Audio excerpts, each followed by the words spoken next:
Alrighty, we are back in the sap house. It's been a while. I've been off in Connecticut working, and Dad's been here doing stuff in between the major rainstorms we've had. But today we're gonna be trying to set up the RO piping a little bit, get it started, roughed in, and then get the evaporator where it's gonna be. So that's what we're working on right now, finalizing exactly where we want to put those blocks, so then Dad knows the size and can bend us up a ash pan. Our plan, I was originally planning on putting a sheet of OSB on the wall here, and then put my valves and stuff on that, but then we have this cabinet here, so we're just gonna put all our valves right on that cabinet, because the RO is gonna sit here. We'll have all our valves laid up. I made a drawing of it, but I forgot it up at the house. So, but yeah, we're gonna do all PVC. We loaded up the rig with all the stuff, so we got a bunch of PVC and some fittings and stuff. And I'll show you something else Dad did. We got this drain he put in. So that drain starts over here and it runs all the way over, and then it daylights down here. It's just more of like a perimeter drain. So daylight's right there. And he's been doing some grading work, but that's more of just a perimeter drain to like soak up any of the water running in. But at the same time, that where it goes up is where we're gonna have the RO lines drain into it when we're flushing the RO and stuff like that. So it's gonna work out pretty sweet. But yeah, so I'll give you an update when we get going, but I gotta put the GoPro on charge because someone didn't charge it for me while I was gone. That'd be me. Or take videos or anything. Nice shirt though. Thank you. We have those for sale if you want them. Pick them up. I wanted to give you guys a quick show of my high-tech schematic here. So that's where concentrate and permeate hoses come in, and then this is our mirror drain, and this is going to be where it goes out to the raw sap tank, and then concentrate on the concentrate tank, permeate to the permeate tank. You'll see. We're gonna get this on there, and it'll look a little bit more proper. But it just looks like a kind of a crappy schematic right now, but it'll get there. But yeah, we're gonna get to working on that and get some plumbing in and stuff like that. So let's get to it.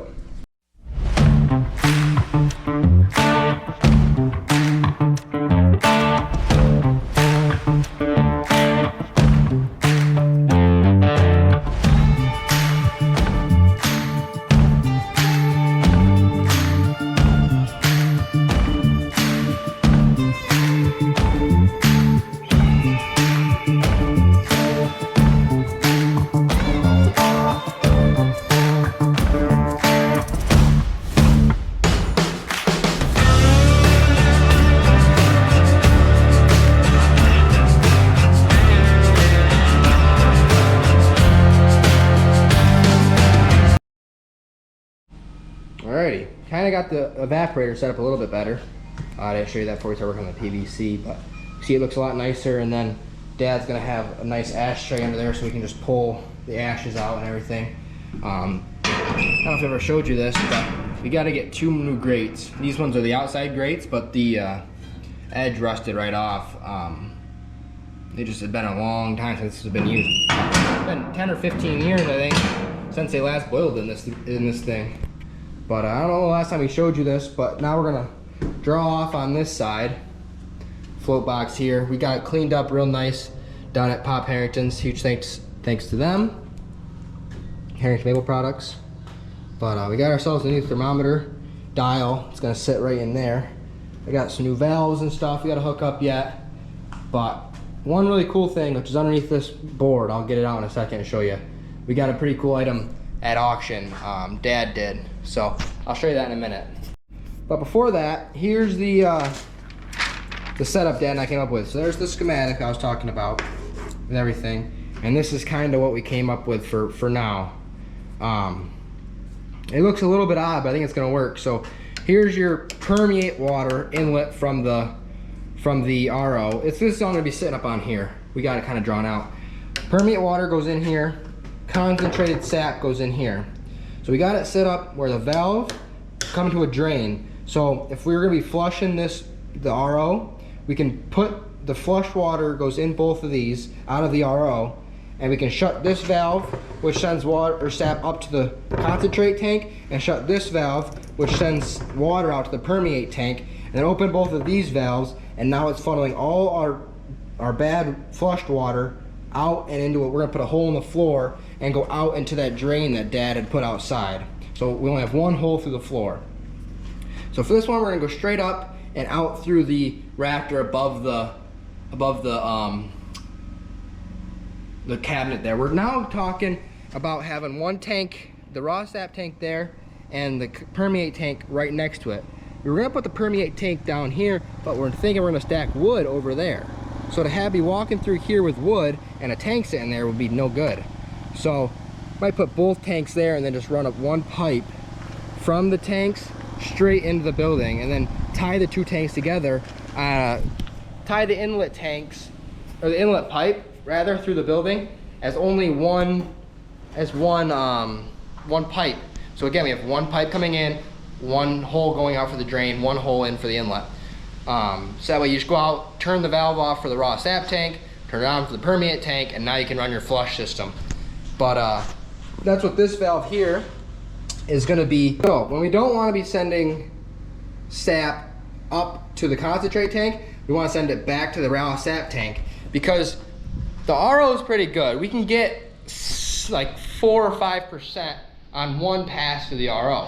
But we might want, if we get 400 gallons before we need to boil, say it's 2 days accumulated or whatever, and we need to boil a lot of sap, we're gonna want it more than 5%. We're gonna wanna get that closer to 8, 9%. So we might get it so that the concentrate tank up above is full, and we wanna start boiling, but we need to keep concentrating to keep up. So then we'll just send sap from the RO back to the outside tank in the raw sap tank, and then just recirculate it through and concentrate the whole batch all at one time. That works pretty good. That's how I've done it quite a bit throughout the last 2 years. But we don't have any of this glued up right now. It's all just kind of sitting here dried up, or just dry fitted together. So I want to show you a quick trick. Hey, he's back. A quick trick to do this. So like when we're gonna take it apart, we're not gonna be exactly sure how all this goes back together. So you take a marker, you draw a little line on your fitting and a little line on the pipe where they meet up. So when you put them back together, you know exactly where they were lined up. And then that's kind of how you keep track of it all. Alrighty, it's mounted on the wall. What do you think? You think it's gonna work? Yeah. There'll be shit going somewhere. It kind of looks weird, but I think it's gonna do good. So now that we got it up a little bit, I'll try to explain it again. So permeate in, concentrate in. We'll have these two valves off at all times running, and then this one off as well. So the concentrate flows in this side, goes up through here, and then it'll go up out the top and into the concentrate tank. But if we start boiling and the concentrate tank is full, but we have more sap to concentrate, we'll have a valve up above this, we'll shut off somehow, and then open this valve and send it back to the raw sap. I bet we could almost not have one, because if it trickles into that, it'll be fine. But if it just runs out into the raw sap tank mostly, but then trickles up there, it'll be okay. Yeah. I guess when we run water through it, we'll see, and we'll see if it overpowers that tank or not, and then we'll have to add a valve. There's really nowhere to add a valve right now. But we have it just outset of the building a little bit, because we're gonna put one of these quick couplings on there, so we can just quick coupling a hose on the end of this and send it over here to our raw sap tank. But then we're gonna do the same thing with this one. This one's gonna go up and out, probably right underneath this one, or to the left of it, one of the two. But that was a start for the RO setup, so we're gonna have to keep. And then the middle's the drain.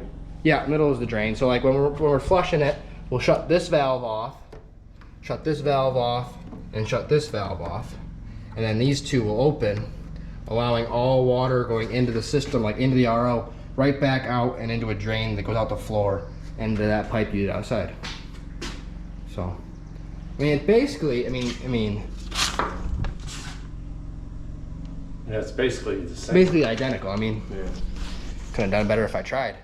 But so I've come to find that Dad more so than me, we are big auction guys. Got this evaporator on a good deal on auction, right? I mean, the pans themselves are worth more than we paid for the whole. You paid for the whole evaporator. Then we just did a couple little touch-up things, and it's back to basically brand new. You know, you did the whole siding and everything. We were just talking. We still got to get all the fire brick put on the sides here, and then sand it and stuff. And this is gonna be ready to rip. You said you're gonna start working on that maybe now. You can start working on it since it's in spot. Put new legs on. Yep. What are you gonna put? Are you gonna make the legs adjustable or just little nuts on the bottom? Probably nuts on the bottom of the washer. Just a little nut on the bottom so that way we can adjust it to make it perfectly level. But Dad was at a auction the other day and picked this bad boy up. It's a little, anybody that doesn't know, it's a pocket hydrometer or refractometer. What they call it, pocket refractometer. So what you do is you drip a little bit of sap in there and hit start, and it reads the exact percentage of the sap. It's the same thing that a hydrometer does. One of these. It's the exact same thing, but it's all electric and digital, so it's a lot quicker and a little bit, you know, some people say they're not as accurate, but they are much quicker for sure. These units run about $500, brand new. And I can tell you, we did not pay $500. We got it along with a box with a couple other hydrometers and things like that, but we got a killer deal on it. We got this sink here at auction. Picked that up for, you know, those are retailing at anywhere from 100 to 150 bucks. We got that for a lot less than that. So big auction guys here at Mountaintop Maple. That milk can I got over there the other day, I saw a lady or a guy had a garage sale. So I stopped by to pick up, you know, that's just what we're gonna be drawing our syrup into. Basically brand new. It was an old milk can, right? Yeah. Something I didn't like know that? if it was stainless or aluminum, but I think it's stainless. Looks stainless.